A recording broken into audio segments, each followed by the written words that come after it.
Dear viewers, আসসালামু আলাইকুম। এখন চলছে শীতের মৌসুম, আর শীত আসলে আমাদের পিঠা বানানোর ধুম লেগে যায়। বাঙালিরা খুব পিঠা পছন্দ করে, আপনারা সবাই জানেন। আর আমরাও আজকে আবার নতুন করে আরেকটা পিঠা বানাবো। আর আজকে কী পিঠা বানাবো সেটাই আপনাদেরকে দেখাবো, চলেন আমাদের সাথে। বন্ধুরা, এখানে নিয়ে নিয়েছি চালের গুঁড়ো, দুধ, চিনি, কোরানো নারিকেল। আজকে আমরা কি বানাবো জানেন? হয়তো অনেকেই বুঝে গেছেন, তারপরও আমি বলে দিচ্ছি, আজকে বানাবো দুধ পুলি। চলেন আপনাদেরকে কিভাবে বানাই দেখাই। এখন পিঠার পুরটা তৈরি করে নেব। তার জন্য প্রথমে আমি একটু চিনি দিয়ে ক্যারামেল তৈরি করে নেব, তাহলে কালারটা একটু সুন্দর একটা কালার আসবে। আপনারা চাইলে এটা গুড় দিয়েও করতে পারেন। এখন দিয়ে দিচ্ছি 2টা এলাচ দিয়ে দিচ্ছি। এখন দিয়ে দেবো পুরানো নারিকেল। নারিকেলটা একটু ভাজা ভাজা করে নিয়েছি। এখন দিয়ে দেবো একটু গুঁড়া দুধ। এটা দিলে ফ্লেভার ভালো আসবে, খেতেও খুব সুস্বাদু হবে। আপনি এভাবে বানিয়ে দেখবেন।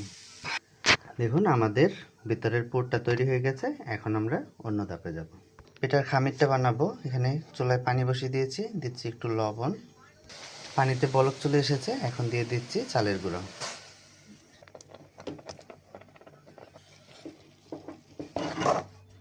এখন খামিরটা তৈরি করে নিচ্ছি, ভালোভাবে মিশিয়ে নিচ্ছি। আমাদের ডোটা তৈরি হয়ে গেছে। এখন আমরা পিঠা বানানো শুরু করব। এখন পুলিগুলো তৈরি করে নেব। দেখুন বন্ধুরা কিভাবে তৈরি করছি।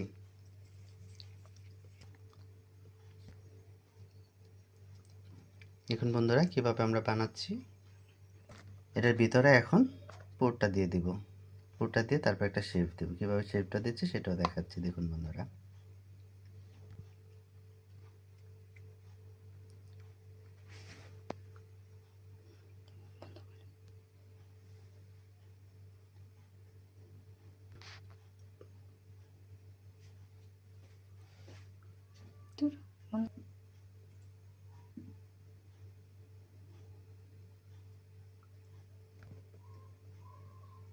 দেখুন বন্ধুরা কিভাবে বানিয়েছি এবং কতটা সুন্দর দেখাচ্ছে। এক এক করে আমরা সবগুলো পিঠা বানিয়ে নিব। চলুন বন্ধুরা, আমাদের সবগুলো পিঠা বানানো হয়ে গেছে। এখন পরের ধাপে যাব।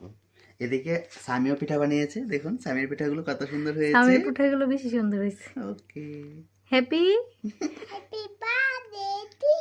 রেডি করে নেব। প্রথমে চিনি দিয়ে আমি একটি ক্যারামেল তৈরি করে নেব, তাতে কালারটা সুন্দর আসবে। এখন দুধটা দিয়ে দিচ্ছি।